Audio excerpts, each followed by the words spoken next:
Since you're listening to this show, I already know you love watching superhero movies and TV shows, and you just might enjoy superhero comics. But how about superhero novels? I'm giving away 2 free superhero novels and 1 free superhero short story. Visit percivalconstantine.com/SCP to get access to Vanguard, Heroes Forged, the first novel in my own Avengers and X-Men inspired superhero novel series, and Ronin Born, my cyberpunk superhero novel set in a futuristic Japan. I'm also throwing in Fire and Lightning, a free prequel story to my new Power Rangers inspired superhero series Omega Knights. So visit percivalconstantine.com/SCP, those are just the letters SCP, to get started, or click on the link in the show notes. And now, on with the show.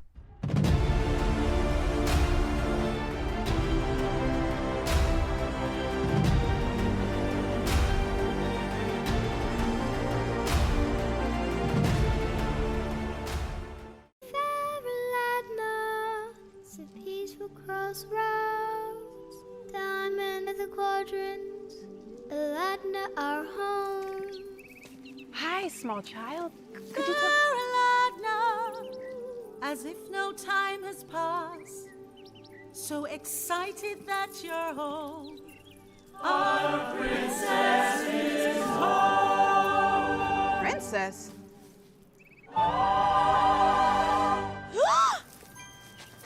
It's a technicality.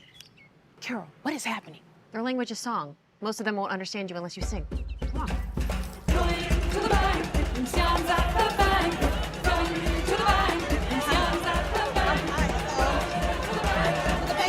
to the banquet. Where's the prince? Where's the prince? Hey.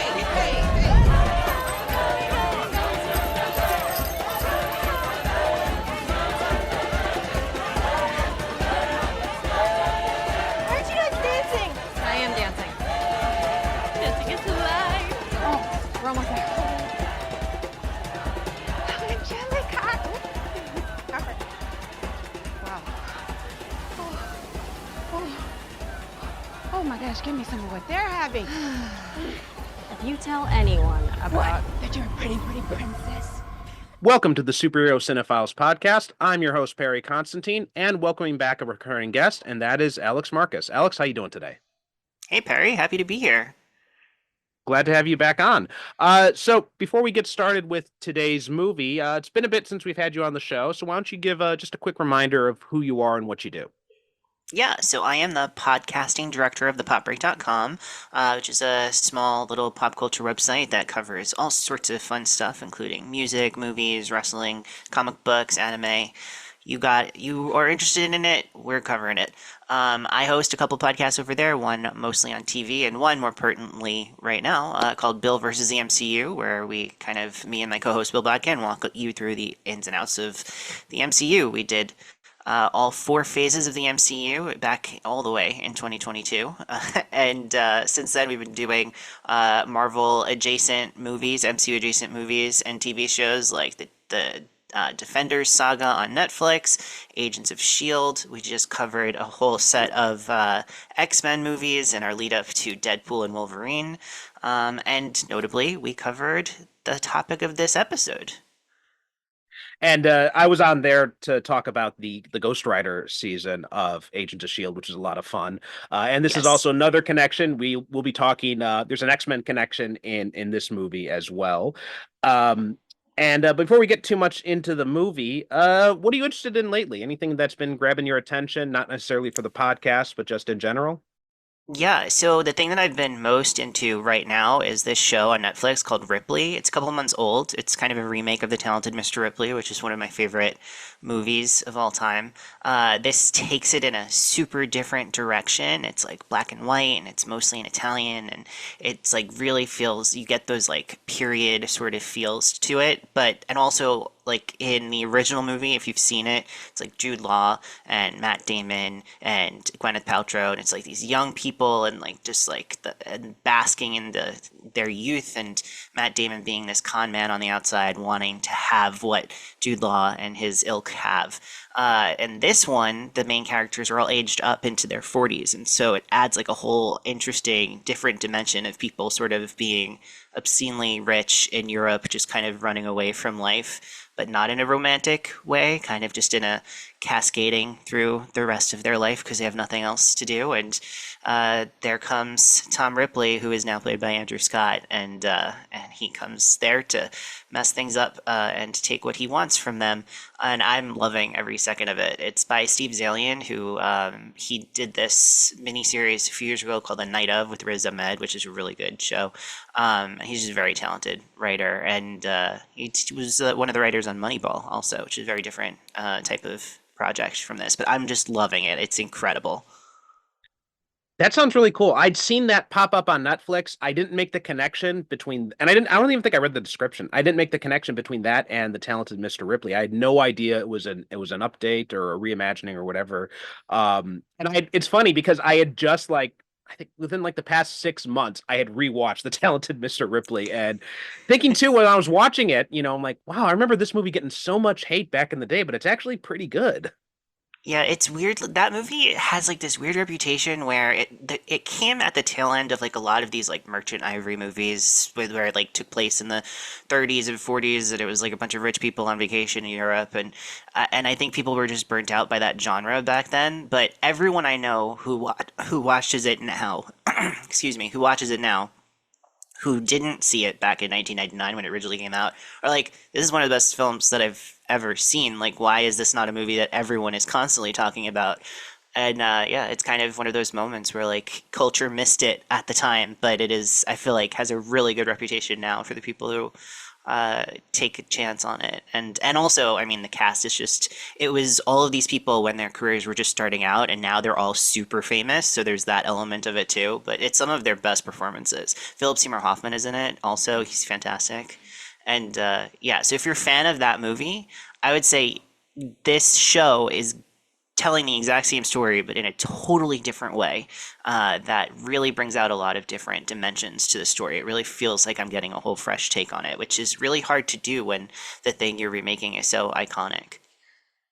Yeah, I just talked about Ring Zero on my other podcast, Japan on Film, and that obviously would have a discussion of The Ring. And one of the interesting things about that movie is also how it took this exact same story, but from the Japanese version to the American version, they told it in a completely different way, in a way that worked, that actually did a good job of translating the culture into it.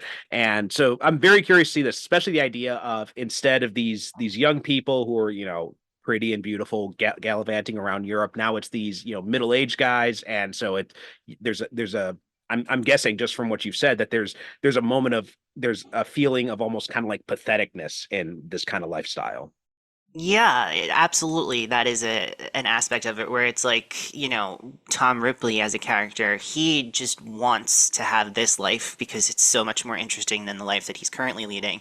But the people who are leading it, they don't appreciate it, but in an entirely different way. It's not like this youthful sense of like, oh, the sky's the limit and who cares what everything is going on. It's more like these people just like what happened to them, that they're just like in their 40s, unmarried, living on these beaches in Europe with nothing like holding them down, and they feel kind of lonely and sad, which really makes them, as marks for Mr. Ripley, a very different animal from the first one. Like, it's not so much aspirational. It's just sort of like, well, they were easy victims, as a matter of fact. And that adds this whole level of like commentary on class and privilege and things like that, that I think that the first one doesn't have, because it's playing with all of the other spectrum of it. It's like a bunch of rich kids, but this is like rich kids once they've grown up and they're in their 40s and they still have nothing other than their wealth and status. And who are they then? And why does that make them an interesting mark for a con man? I'm gonna have to check this out. That's definitely going on my list. And the Now, cinematography is incredible. It's all black and white cinematography, and it really just is like, some of the shots are just stunning. If you care about that sort of thing, like that sort of classical filmmaking, some of the things will just take your breath away. And it's very slow paced in a way that it really rewards you just kind of focusing in on the screen and paying attention. So much of the storytelling is done visually through just like the way that people respond without words to a moment, or just like a passing glance, or like a prop in the frame versus out of focus. Like, they're really going deep into that sort of classical filmmaking, and it's like 8 episodes on Netflix. So it's been such a delight to watch. Very cool. Gonna have to check that out. For my part, I just finished playing Spider-Man 2 on the PS5. I finally got a Uh, PS5 and I was finally able to get the game and play through it. Congratulations. Thank you. Yes, yes. It was on sale a few months back, and just so happened to be the same day that Fantasy VII Rebirth had come out. So um we saw it at the store, and I told my wife, I'm like, oh, it's like the cheapest it's ever been. And she's like, well, then buy it. And I'm like, really? And she said, yes. I'm like, okay, I've got permission from the boss, so I can go buy it now. And so I was able to pick that up, and I finally played through Seven Rebirth a while back, and I played through Spider-Man 2 now, and it was fun. I do love like the web slinging through the city and stuff. Although I think some of the stuff in it with like some of the side characters, there's like a bit few too many scenes with where you have to play as Mary Jane in these like kind of forced stealth missions. But other than that, I really enjoyed the game. I'm not sure if you're a gamer at all yourself. No, sadly, that is just an area that I haven't really gotten into. I feel like if I ever did, I would just fall so deep into it that I wouldn't have time for anything else. So I've, gone the abstinence route when it comes to video games. That is definitely a danger. I will say that. I've had that happen to me several times. And like where I've just for example, last week it was Father's Day a week ago at the time we're recording this, and I was sick, so we couldn't go out anywhere. But my wife gave me another Father's Day gift where she took the kids to the zoo and let me kind of just stay home and relax. And so I just basically just played video games the whole time and did not make as much progress as that statement would make it sound. I did. Games today are just so sprawling that I remember when I was a kid, it's like, okay, I'm going to play for an hour and that's fine. That's, you get a lot done in an hour. It's not possible now. There's just so much stuff to do in the games.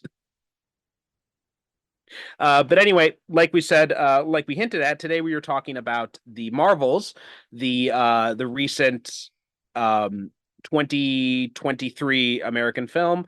Got Nia Takasta directing this time around, and it's both. It's kind of like it's kind of like a three-way sequel in a way, because it's a sequel to the first Captain Marvel movie. It's also kind of a sequel to the Ms. Marvel first season of Ms. Marvel, and in a way, it's kind of, I guess, maybe a sidequel to WandaVision, because we have Monica Rambeau picking up after her, and well, I guess you could say it's kind of a sequel to Secret Invasion, but like we were kind of talking about off mic, it feels like they've just ignored that Secret Invasion even happened, which I do not really have a problem with.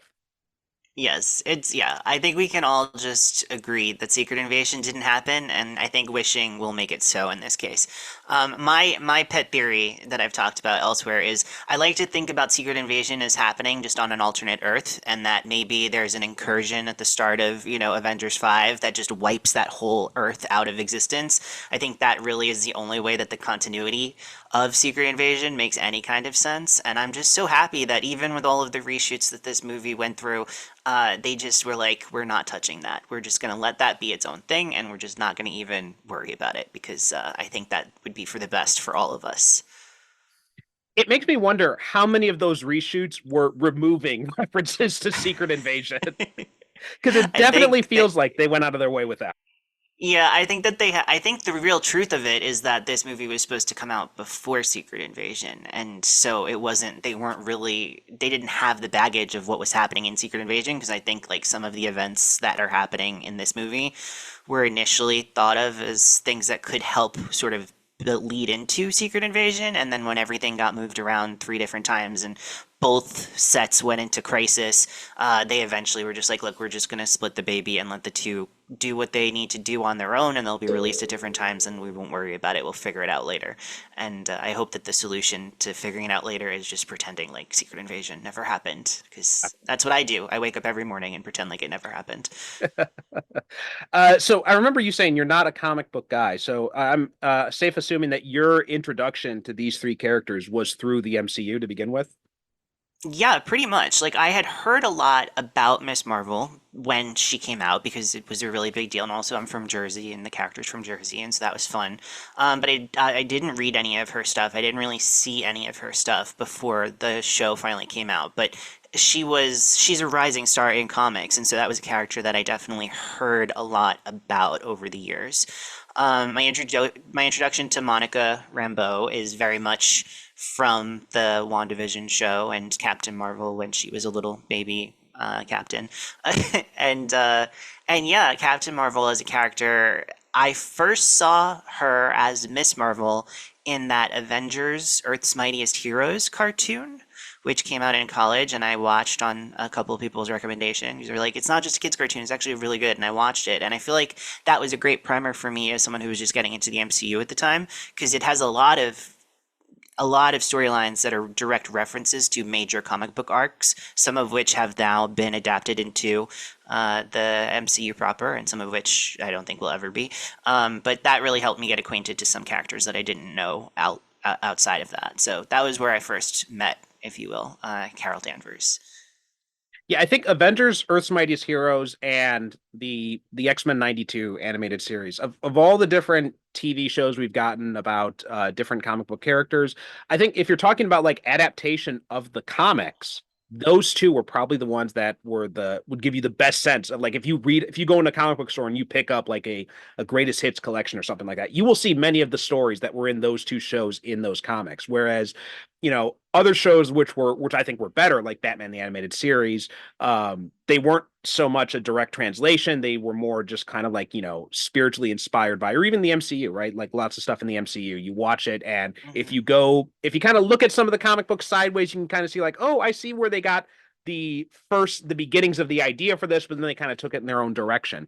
But if you're talking about like almost exact adaptations, I think Avengers Earth's Mightiest Heroes and X-Men 92, those really did it the best of any of those shows.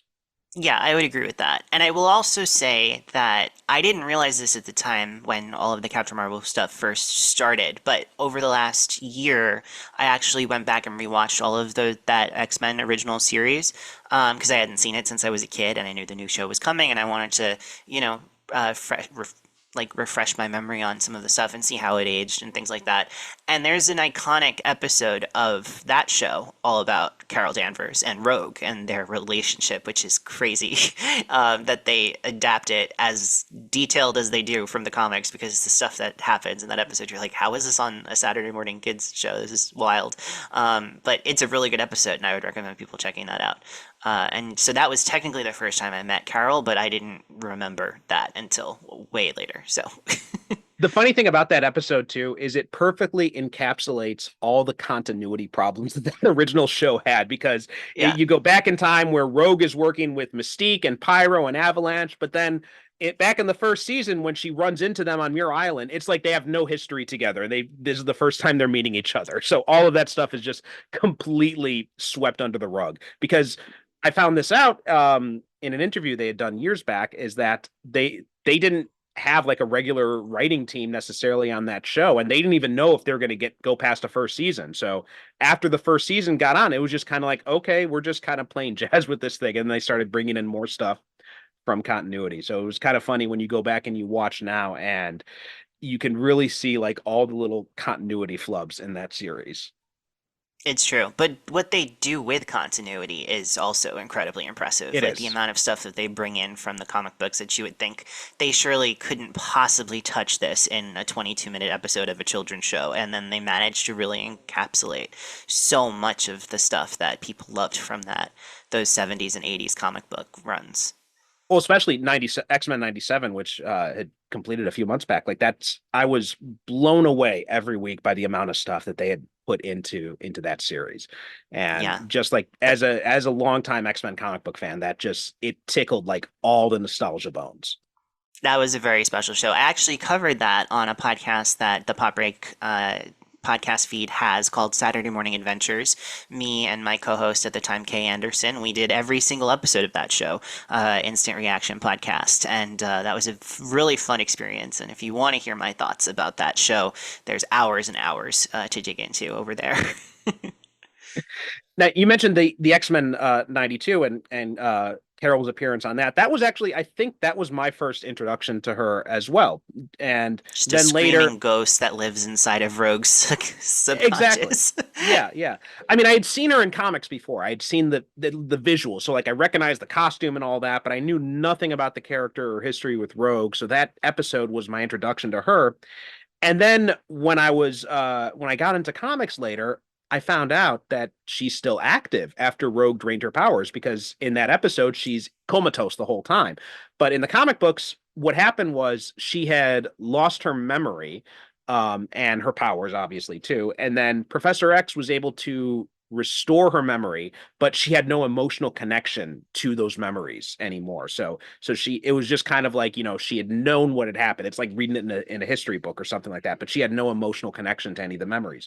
So because one of the things that happened in the comics is there was this really terrible storyline where she was kidnapped and basically into this there's a very famous feminist essay. I think it's by Carol Strickland called "The Rape of Miss Marvel," and that lays it out in detail. That whole story. Look up that essay because reading that essay is much better than anything I could say about it. But Chris Claremont, who had done a lot of work on the solo Ms. Marvel title, he was so disgusted by that storyline that's when he wrote this issue of Avengers Annual where he had Rogue come in and drain Ms. Marvel's powers. And then he had basically, his idea was kind of just to rebuild Ms. Marvel up after that. So she had started running around with the X-Men. She left the Avengers behind. She went out into space with the X-Men. She ended up becoming binary and getting the power of the star.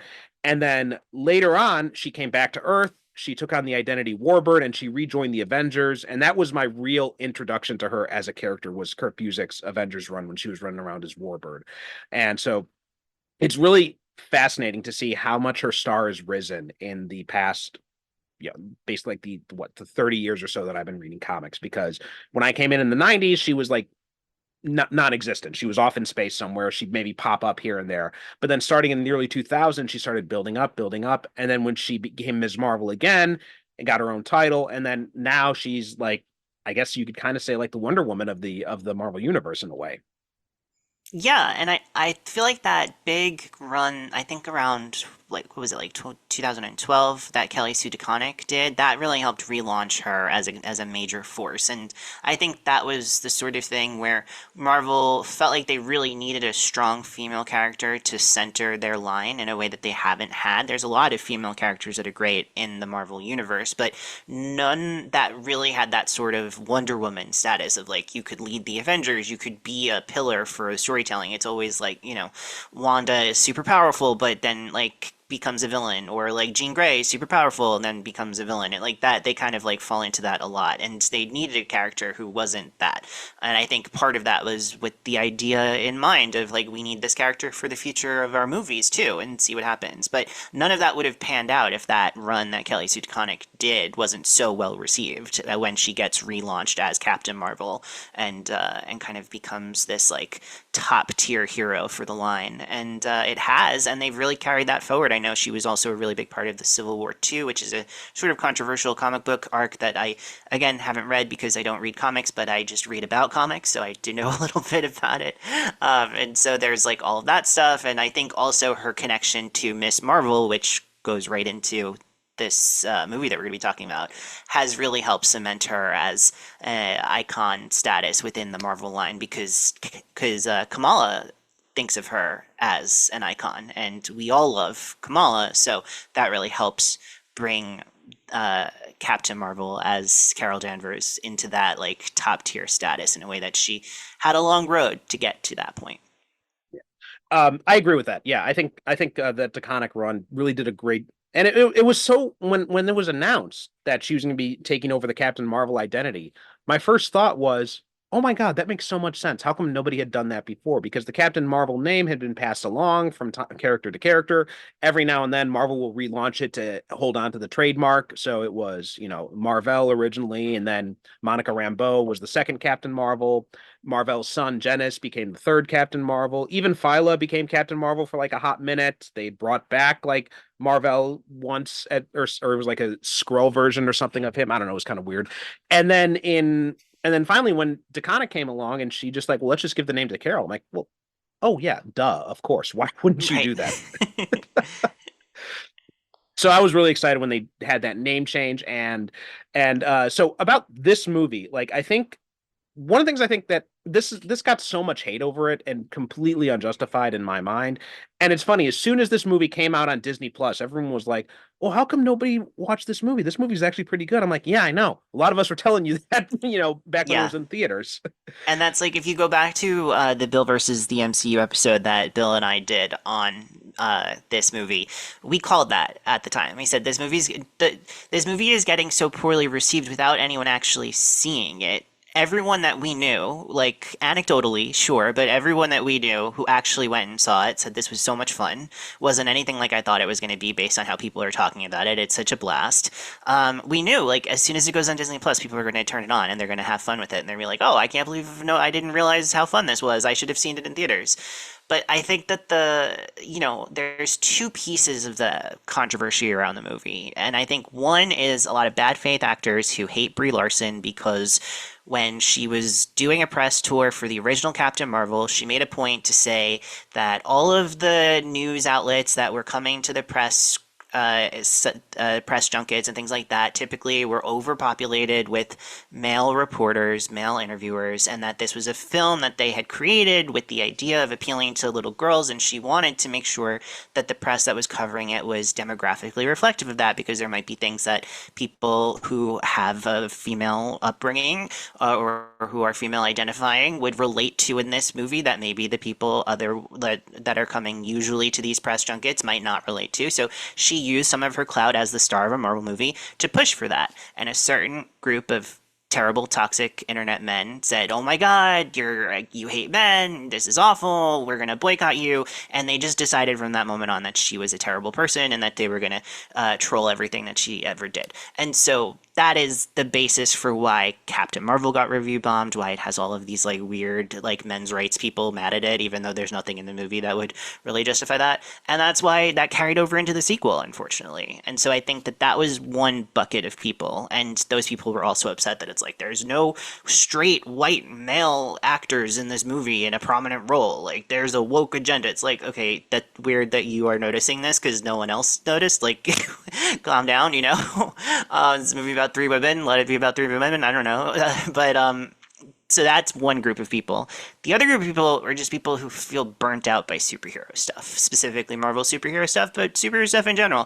Superhero stuff dominated culture for a decade plus, and it got increasingly complicated and convoluted, and everyone listening to this podcast loves that, and I would imagine you do and I do, but lots of other people who got sucked into those worlds for a time are like, okay, I think I need a break. And unfortunately, that wave of superhero apathy hit right when a movie like The Marvels was coming out. And so I think a lot of people just didn't show up because of that. And there was all this anxiety around like, oh, but it's a sequel to a TV show that I didn't watch. Am I going to be able to follow along? And it's like anyone who's ever actually sat down and watched a Marvel movie, they catch you up on like plot details with like one or two lines of dialogue, like, hey, this is what's going on, this is how these people know each other, okay, we're going to tell this story. Like they're very mindful of that, and it's never a situation where you actually need to do the homework, but these people get it in their heads like, if I haven't seen it, then I can't watch it, so now I feel alienated, so now I'm not going to watch it. And so there was that aspect of it as well, but all of that is so secondary to the actual film that if people just like pushed it out of their heads, which is like, let's just sit down, like blank piece of paper, turn the movie on, see how I feel about it, I think you're gonna have a really fun time. Is it the best Marvel movie that's ever existed? No, but it's a really fun like 70 minutes at the movies. It moves really fast. It's got really fun dynamics, and I think people, if you're listening to this and you still haven't given it a chance, I really hope that you do, because it's just a fun time, and we need more movies that are just fun sometimes, you know? There's a few things I wanted to piggyback off of that. I agree completely with what you said about the incel MRA assholes, just freaking out over all of this. It's um and yeah, I mean the fact, and you'd mentioned that there wasn't even a major white male character. Even me as a white guy, I never even noticed that until you had even Yeah. said it. And it's just like, what I mean, come on. You've got like how many millions of other movies with, all straight, all white, all male casts. I think you can find something else for representation. It's okay Yeah. for other people to have at least something. Exactly. Um, Like, go watch Glengarry Glen Ross. It's yeah. a great movie. It's all white men. There's no one else on screen. It's got that amazing Alec Baldwin speech as well. So yeah, go watch Uh-huh. that for like the 50th time probably.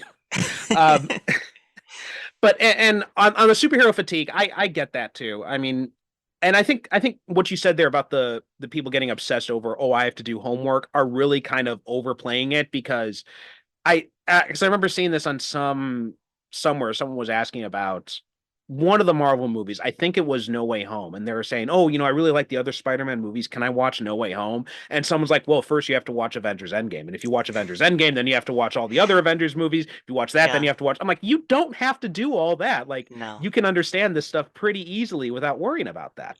I think that people forget, and like Marvel is somewhat guilty for feeding this, because the idea that Marvel sold that turned them into a giant mega franchise is like, if you watch all of them, the experience is better, right? So that gets people to watch movies that they might not otherwise watch because they feel like they have to watch all of it to get the full impact of stuff. But the other thing is that Marvel makes these movies for like 7-year-olds also, and they know that a 7-year-old is not watching 25 movies just so that way they could see what Spider-Man is up to. Like it's made for both experiences. And that's what's incredible about it, in my opinion, is that they're able to, for the most part, balance those two types of storytellings and make and cater to both audiences. But I think the internet culture around it kind of has a invested interest in selling the agenda of it, like selling the homework agenda, because then you feel like you need to click on those articles to be like, I didn't watch Black Panther 2. Tell me what I need to know so I can watch the next Avengers movie. It's like, well, yeah, you don't actually. You're okay. You're fine. It'll be okay. I really think that social media was a mistake. Like, that's something that's Yeah. definitely come out in recent years after all of this. Another Yeah. thing you mentioned was about the runtime, and that was another thing. It was a bizarre complaint people had about the runtime being, because it was the shortest Marvel movie yet. And I'm just sitting there thinking, like, weren't you the same people complaining that Avengers Endgame was too long? And now you're complaining that the Marvels is too short. I mean, like, there's room for both. I think it's great that we have a movie that clocks in at 105 minutes. I mean, it's just, you go in, you get what you need done. There's no navel gazing. There's no, like, wasted space on this movie, really. And it moves at a fun clip. It's a fun road trip movie, basically, at its core. Yeah, well, it's that old joke about like this food tastes terrible and the portions are too small. It's like, make up your mind. What's the complaint, guys?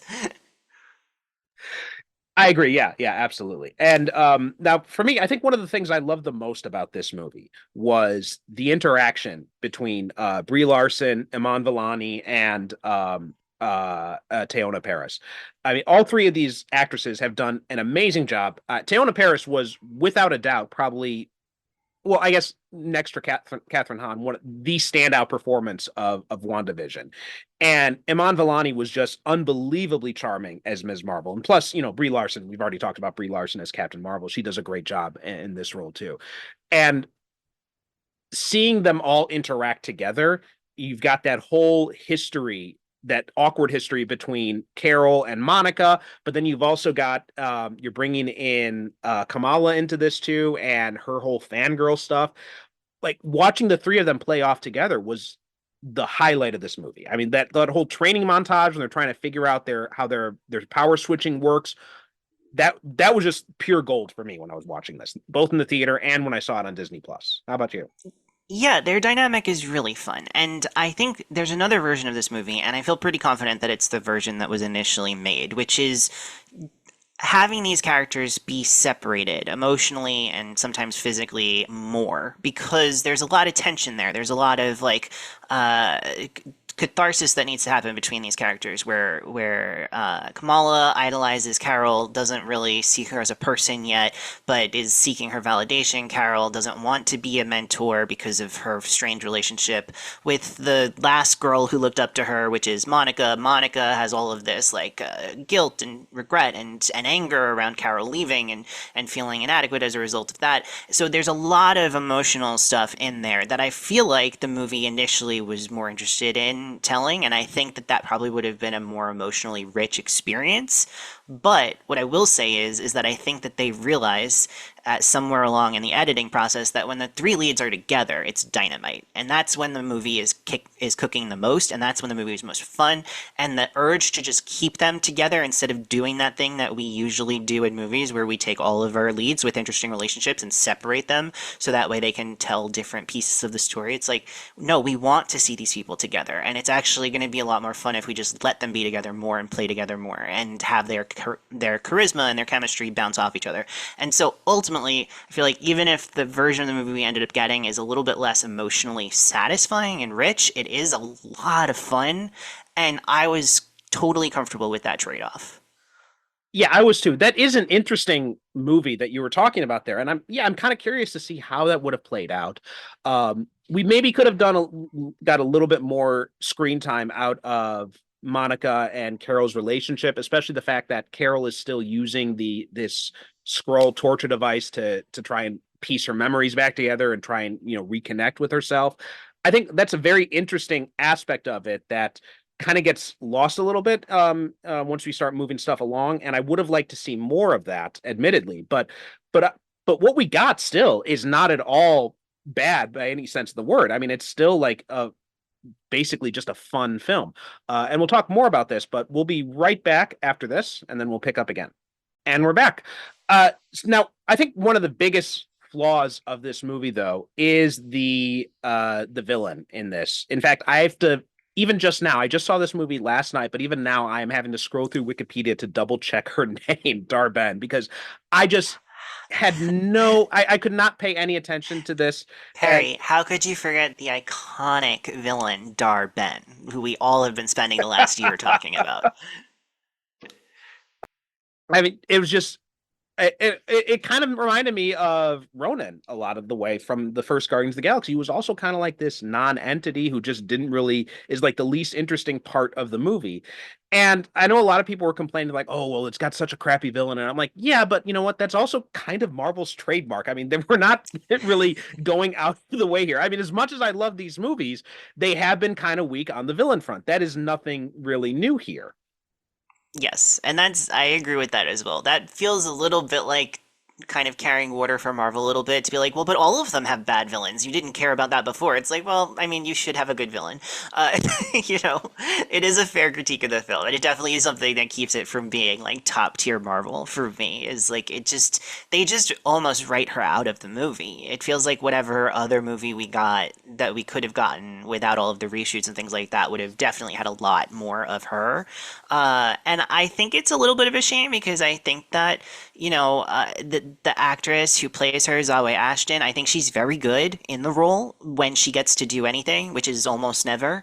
I think that there is an interesting parallel that was clearly on the page that then gets mostly ignored between her being this, young Kree soldier looking up to Carol and then seeing Carol come and destroy her planet, and the sort of the relationship that Monica has to Carol, where she really looked up to her and then was let down, and then that presumably Kamala would have had with Carol at the first act of this movie, where she's looking up to her and then feels let down, rejected by Carol initially not wanting to be a team with them, which they quickly let go of. I think in the original version, probably there was more there. And there's a way to parallel all of those stories around Carol and around that kind of like failure of mentorship and family and her learning the lesson of needing to be with everybody and work together and then but Darben is too far gone to accept the mentorship and alliance with Carol that that our main heroes are able to do.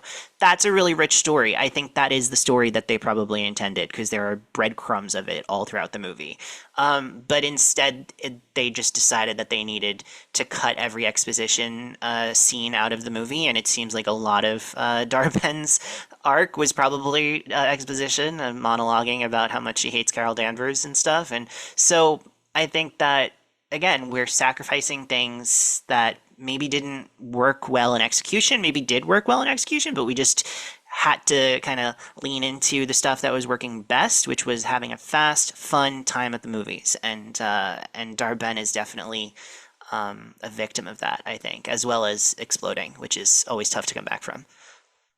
No, I think that's well said. I had not picked up on the fact that she had this,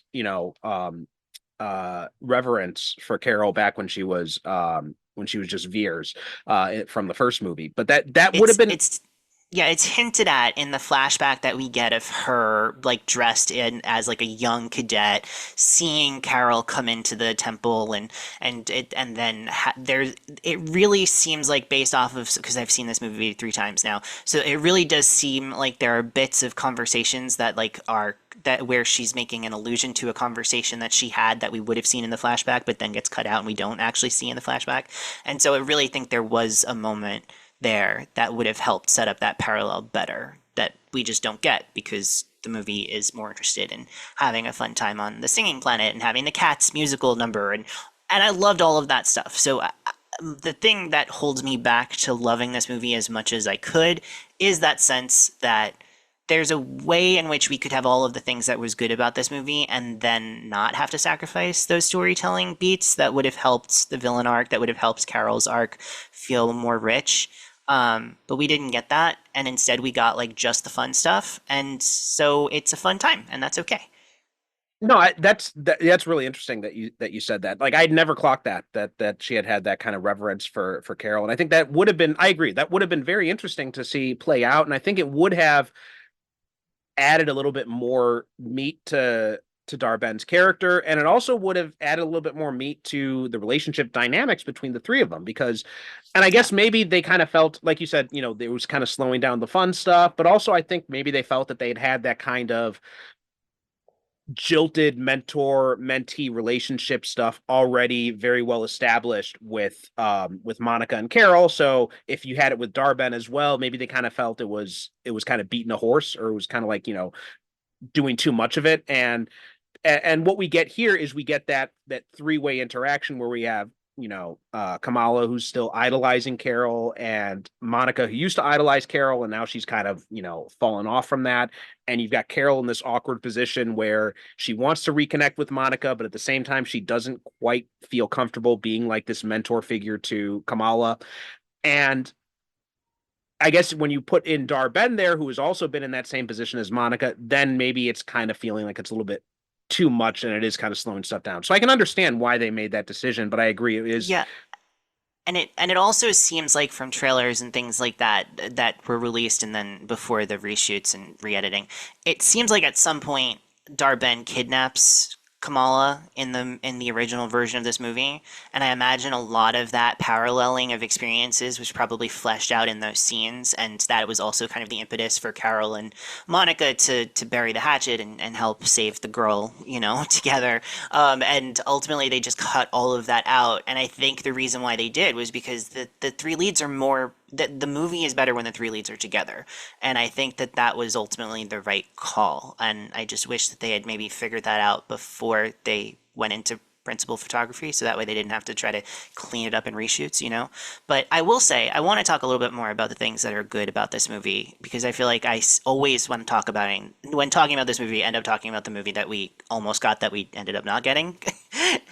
And one of the things is the action. I love the action in this movie. I think it's really fun, really inventive. The scene at the Khan's house early on in the film, where you're like flipping through all the different worlds and you're getting the power switching and placement switching, and we don't know what's going on yet, and it's all the different elements from the 3 different places all mashing into each other. So fun, so dynamic. The Missy Elliott on this soundtrack works so well. It really feels fresh and like something we haven't seen before in the MCU. And I love that as the story progresses and the characters start to learn more about how to interact with each other, they learn how to sync up their powers better. And so each subsequent action scene, you get more of a sense of like them working as a unit. And so you get the Aladna planet one, where it's working for the most part, but there are some hiccups and some of the stuff is a little bit janky. And then when you get to the big climax at the end, they really feel like they're in sync, and there's like a real sort of like swiftness and almost brutality to that and fight scene between the 3 of them and Darben. I love the progression of the action. I love that it tells a story action that tells a story. I think is always preferred to action that just feels like it's happening because it's the third act of a movie. And yeah, so I really think that that's an element of the movie that gets under discussed, and I wanted to shout that out as well.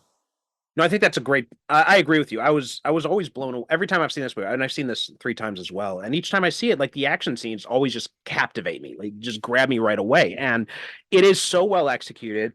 Excuse me. And the power switching, the way that the inventive uses of powers, like I love how at the beginning when Carol flies up and she's about to go, she ends up transporting back, changing back with Kamala, and then Kamala's falling from the sky, and Monica has to go up and catch her, but she realizes, oh, I can only fly when I'm intangible, so I can't actually catch her.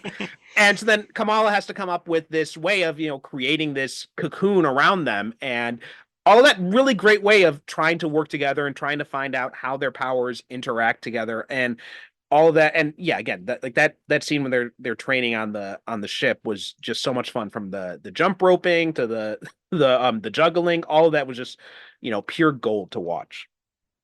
Yeah, I fully agree. Another thing I want to mention, as talking about positive things about this, is I love, and this ties into that first big action scene, but when Carol gets transported into Kamala's room and she's looking around, and the look on Brie Larson's face when she sees like all the pictures of herself all around the room, she looks like someone who just walked into a serial killer's trophy room. Yeah, it's a lot. And it's so great because it feeds into that character arc that she's on where she feels so undeserving of praise because she's carrying around this guilt of like accidentally like destroying a planet and starting a war. It's like, whoops, sorry. And so she has so much shame and guilt around that the idea that anyone would look at her with adulation is just like something she has to reject. So I think my favorite part about that moment is that you see her clocking it and being confused and then just being like, I need to compartmentalize and just take this out of my head completely because I literally can't process it. I have to like go back to the mission. And that in microcosm is who she is in that moment, right? And that is the thing she has to stop doing and has to learn how to stop doing by the end of the movie, which I think is really fun. It also helps provide like another justification for why she's still staying off world even after the events of Endgame, because you know she is someone who doesn't, like you said, she doesn't feel like she's deserving of this praise, and because she basically just leaves right after Endgame, and we don't see her on Earth again until this moment, and the only other time she's popped up since is, if I'm remembering correctly, was in the post-credit scene of Shang-Chi when she's on this call. And then too, she's like, oh, I gotta go. I got something else. Right. She's Yeah. always on the run. She's always going somewhere else to do something. And it makes sense first from a practical standpoint because she's so incredibly powerful that if you have her around too much, she could solve any problem on her own. But it also makes sense now from a character standpoint because she is known as this hero, this Avenger on Earth. She is known as this, the savior of the Skrulls out in them. And she's also got this reputation as the Annihilator. So she just is trying to stay away from all this because she feels like none of those titles really describe who she is. And so she's just trying to hide from all this type of things. That I think provides a nice little, you know, sub reason for why she stays away from Earth this whole time. Yeah, and I'm glad you're talking about her arc more because I feel like when people do talk about this film, the thing that they always talk about is, well, Amon Vellani is a star, and I agree. She's fantastic. She steals the movie, and rightfully so, right? And Miss Marvel is a great character, and we can't wait to see more of her. And this movie does a good job of letting people know why she's so great, and even if you never watched her TV show. I would argue it even does a better job of establishing her character than the TV show does, because the TV show is, it's like 2.5 fantastic episodes and a lot of like mixed kind of jumbly stuff. It also does, a lot of people say Monica comes across great. Like she's like knows the solution to every problem. She seems like a real leader and a character that I want to see grow. And I fully agree with that too. Like I think that she is grown into a place where she truly can lead her own Marvel movie at this point, both the performance and the character herself. I want to see that. And I feel like a lot of people say like, and then Brie Larson is there. It's like, no, she has a full arc too, and it is strong. And I think Brie Larson does a good job with it. I think she handles the action well. I think she handles the emotional moments well. I think the movie doesn't give a lot of space for those emotional moments that would have helped land the arcs as well as we would have probably liked. But I think that Brie Larson is good in the role, and I think that she's really fun, and she has an interesting arc to play. in the time that they give her to play it. No, I agree. And I think one of the reasons for that is because I think the other performances from Iman Vellani and Teyonah Parris are kind of showier in a way, I guess, as Yeah. compared to the moments that Brie Larson gets. So, I mean, you notice Iman Vellani right away because she is so gloriously overenthusiastic and throughout the entire movie. So you cannot help but be charmed by her when you watch her in this movie. Like you cannot take your eyes off her whenever she's on the screen. And Monica, like you said, she's like super capable. She's got everything together. She knows the solutions to all the problems, but she's also got this very obvious, backstory that she's struggling with. I mean, in fact, in a lot of ways, I think I just recently rewatched Top Gun Maverick for teaching in a class, and I think in a lot of ways, like what she's going through in this movie is kind of similar in some ways to what Tom Cruise goes through in that movie, where he is like this very super capable guy, but he's haunted by these things in his past, and he's haunted by this past relationship. It's obviously a different type of relationship than what she's got with Carol, but it's very similar to that. And then you've got Brie Larson, who's got all this growth that happens in this movie, but it is in such a much more subtle way compared to what happens with Villani and Paris. Yeah, I fully agree. And I think that's something that people kind of forget about. The Monica Rambeau character, she is the hero of WandaVision. Also, she is the protagonist of that show in a lot of ways. It's Wanda is the main character, the one that we know the most about, but she's not the hero of that show in many ways. She's the villain of that show. Monica is the one who is trying to save the day.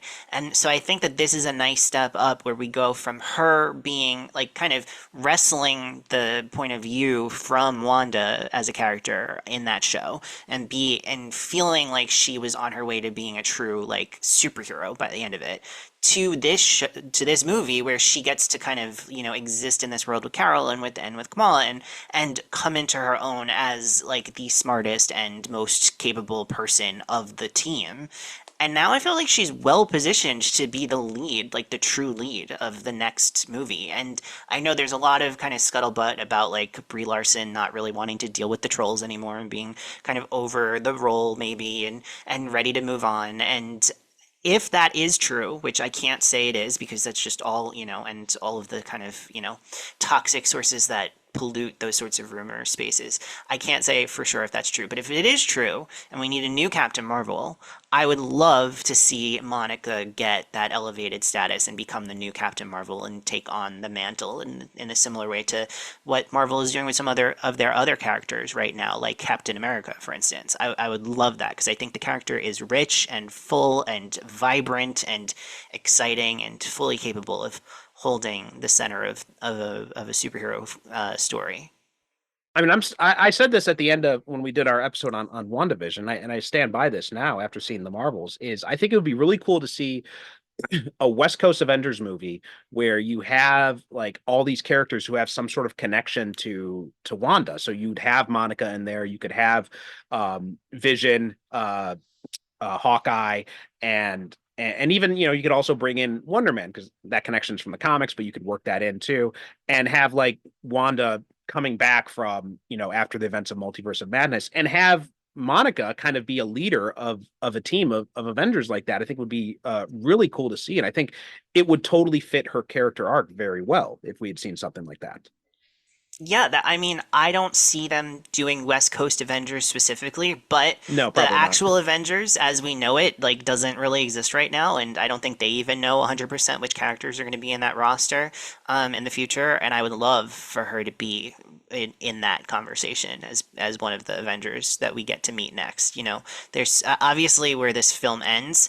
It both positions her really well to play a big role in the next major event movie, but also maybe not leading a an Avengers team because she happens to be in another universe right now. So Maybe she could become a leader of an Avengers on that team too. Who knows? I would like to see her show up in a couple of weeks when Deadpool and Wolverine comes around the corner because she's in spoiler alert, do we find out at the end of the movie she's in the X-verse as we know it. And she is, what we know about the X-verse is that it seems like it's coming to a dramatic end by the end of Deadpool and Wolverine. So I really hope that she pops up there and we get to see a lot more of her. They haven't announced that she's in the movie. They haven't even teased it, and I would love if that was a big kind of like third act surprise for her to be popping up there. We can definitely talk about that because I do want to talk about that post credit scene and what it could possibly mean for how it could possibly tie into Deadpool and Wolverine and also Multiverse of Badness as well.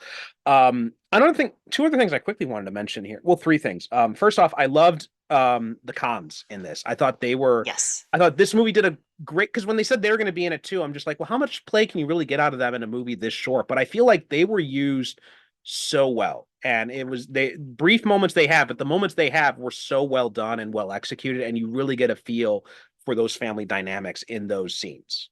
Yes, I love them. I heard that they were going to be in more of the movie. I think part of the reshoots was introducing putting more of them in the film, and I love that because I think that that's so core to who Kamala is as a character. That her family, her connection to her family, and that's such a huge strength of the show as well. And I know a lot of people watch this movie having not seen the show, and so I'm really glad that we got a chance to see more of them. And the heart of the film is the cons, in my opinion.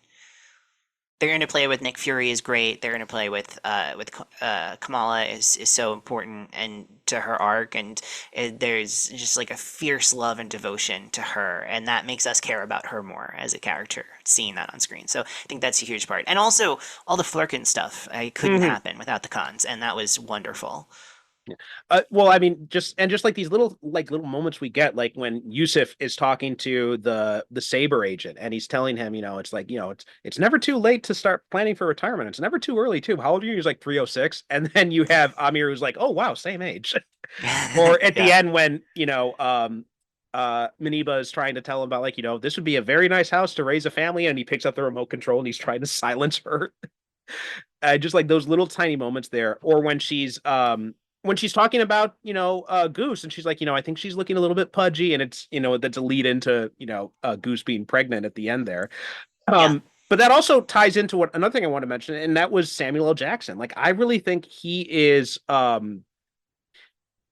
this was really a return to form for Jackson as Fury in this movie. Like, because after we got Secret Invasion, there was some stuff in the early episodes where I kind of like where they were going with Fury, but then they just kind of like went off in this weird direction. I don't know what the hell happened, but what we Yeah. get here is so much fun.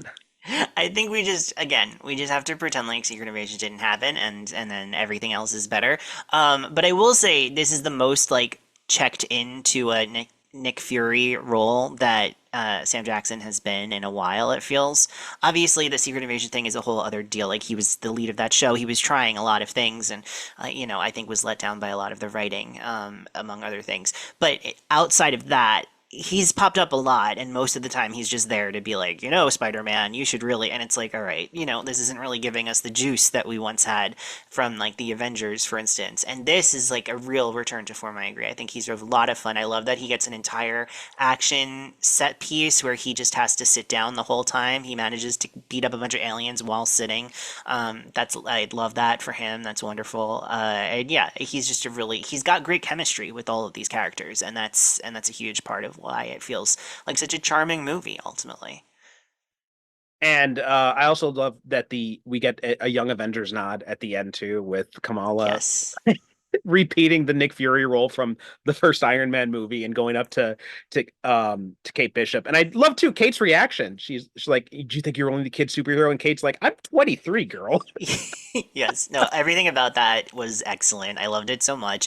And people who were like, "Oh man, why would Miss Marvel be repeating the same lines that Nick Fury did?" It's like, do you really think that Kamala did not just like literally pester Nick Fury to tell her. Every detail that he said to Tony Stark when he recruited him to become part of the Avengers, like absolutely, the first chance that she got, she asked for word detail. So I buy it. It made sense to me in universe, and it was also just a very fun out of universe meta nod.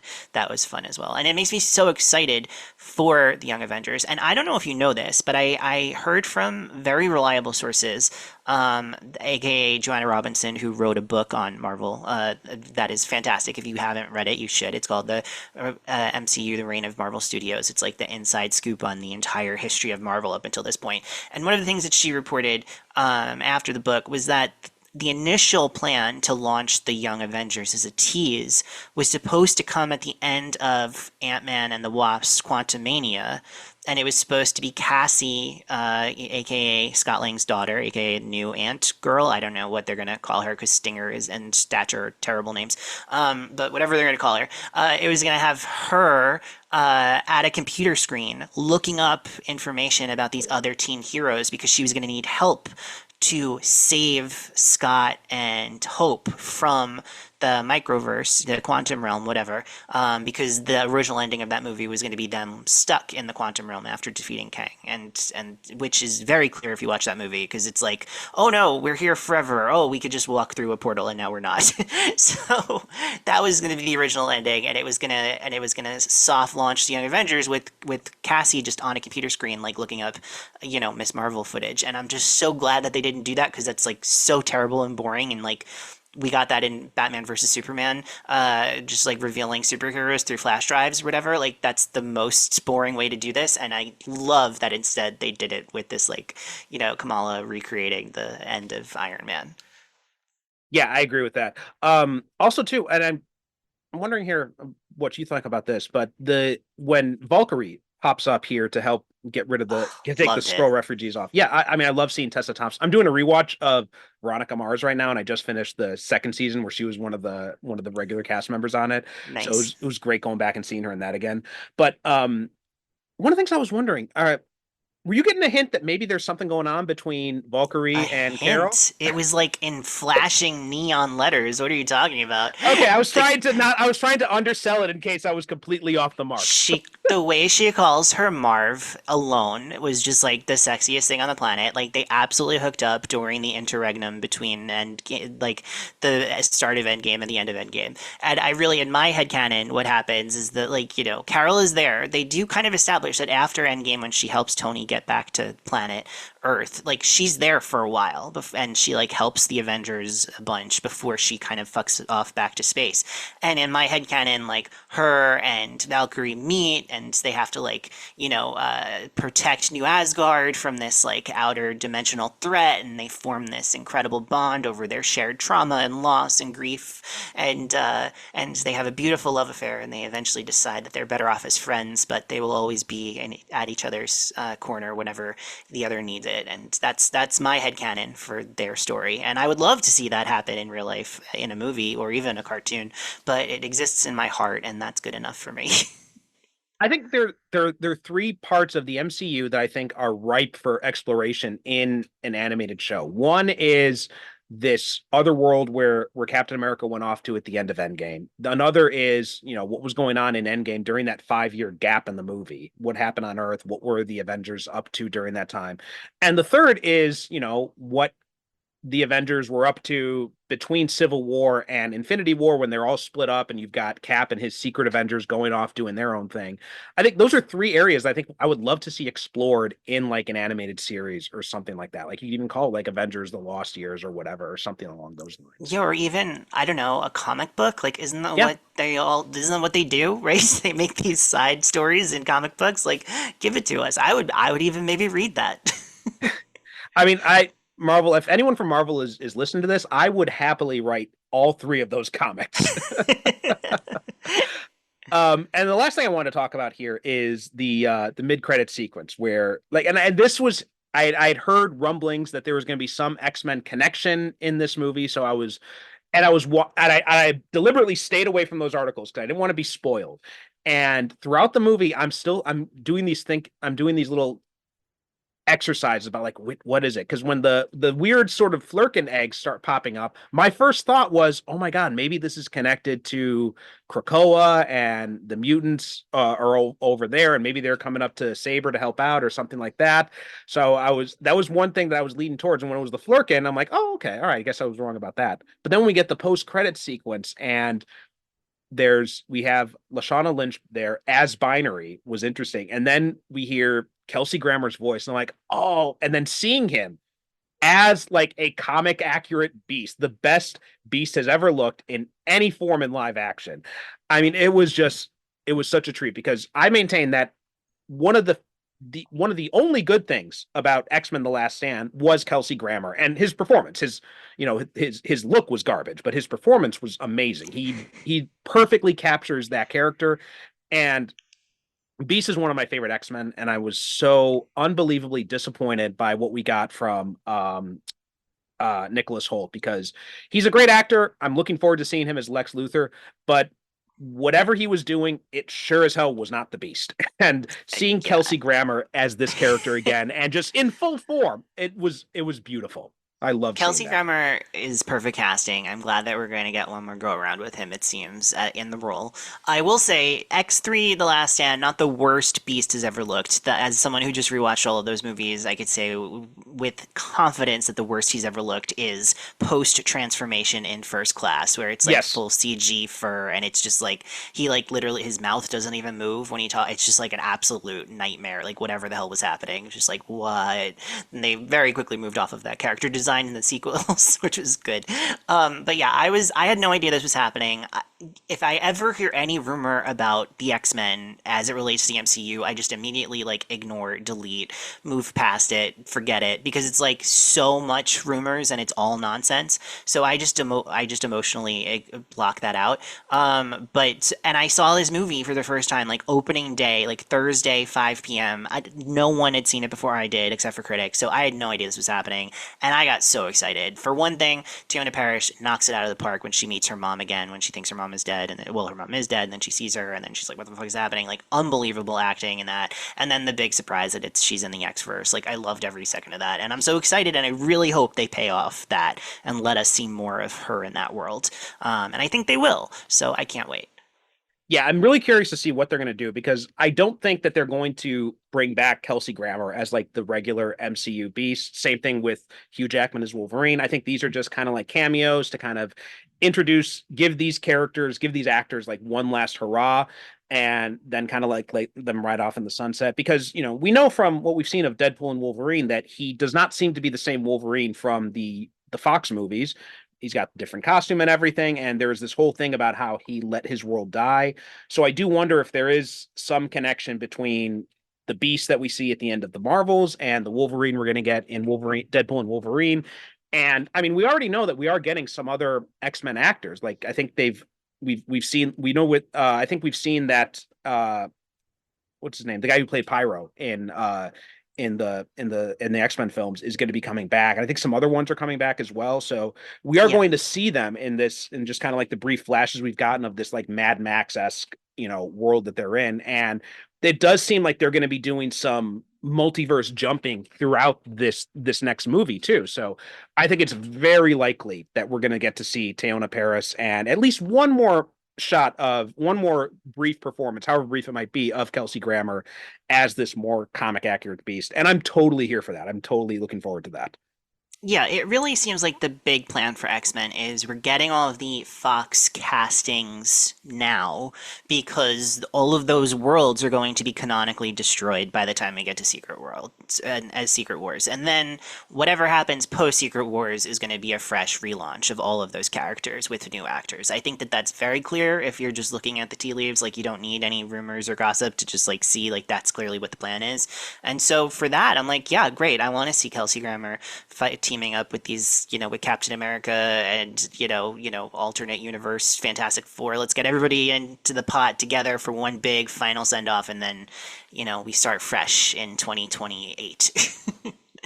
One thing I would like to see, and this is the comic book nerd in me, but we did see there was a brief cameo in Guardians of the Galaxy 2 of Nathan Fillion as Wonder Man, Simon Williams, on like a movie poster. So I would love to see Kelsey Grammer's Beast and Nathan Fillion as Wonder Man in just one scene. Just give me one scene of the two of them and recreating their classic friendship. That's the Avengers nerd in me really kind of want. That's the one thing I want.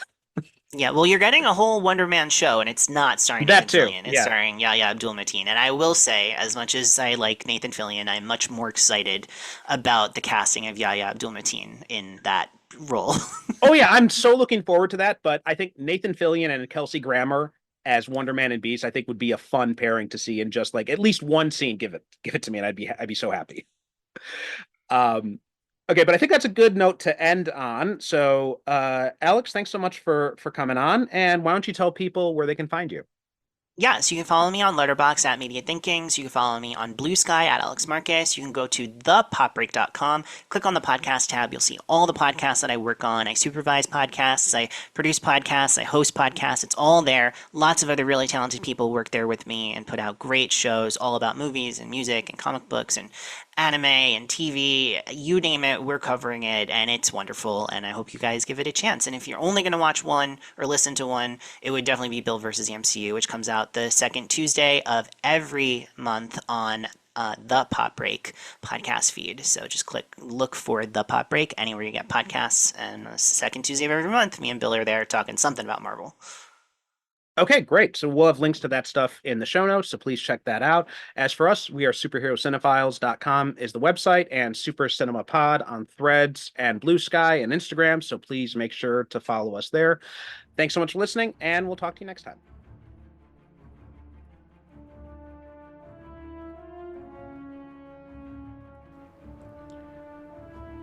Thanks for listening to the Superhero Cinephiles podcast. Superhero Cinephiles is produced by me, Percival Constantine. The show is created by myself and the late great Derek Ferguson, our host emeritus. Visit us on the web at superherocinephiles.com to listen to past episodes or find out how you can be a guest yourself. Support the show by visiting our advertiser links or click the Buy Me a Coffee link on the website to make a one-time donation. We are Super Cinema Pod on both Instagram and Blue Sky, so please be sure to follow us. We'd also appreciate if you could rate and review the show on Apple Podcasts and share us with your friends.